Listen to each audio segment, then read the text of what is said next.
hindi daw ako nakapasa ng board exam. Bakit? Diba ginawa ko naman yung lahat? Ginawa ko naman lahat ng effort. Pero bakit di ako nakapasa? Ano bang kulang? Ano bang ginawa ko? Ano bang ginawa ko? Oh. Char. Joke lang guys.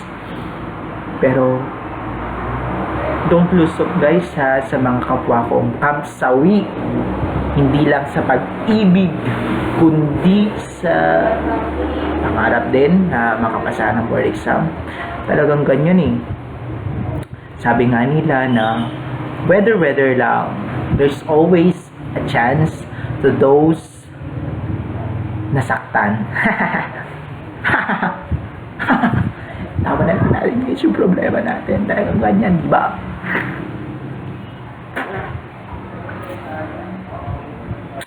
Sampal, bagsak, sampal lang sa... Ay naku guys, kung ano-anong pag-aaliw na lang sa sarili yung ginagawa ko para makalimutan yun. Pero talagang ganyan, hindi naman ako bitter eh, madali lang naman ako mag-move on. So there's always a second chance. Ika nga nila. And success is sweeter or better the second time around. So I promise to myself na next time, nakakapasa din ako ng board exam. At sa lahat ng mga kaibigan kong kamsawi, hindi na tayo tatawagin kamsawi.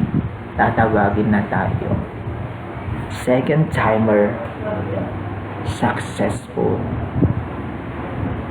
winner, better. So gawin natin itong strength, gawin natin itong inspiration guys, para maging matibay at maging malakas.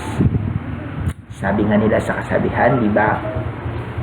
Na may nauuna na nahuhuli at may nahuhuli na nauuna. So maging inspirasyon natin yung nangyari sa buhay natin ito, dahil hindi naman sa lahat ng bagay makukuha natin kung ano yung gusto natin, dahil may plano ang Ama, ang Panginoong Diyos, na mas maganda para sa iyo, para sa akin, para sa ating lahat. At hindi niya ibibigay yung isang bagay na ninanais mo kung hindi mo deserve, at kung hindi pa handa yung isip, puso at sarili mo na tanggapin yung biyayang ibibigay niya para sa atin. Once again, congratulations guys. Congratulations sa inyo sa mga nakapasa. At huwag kayong magbabago ha.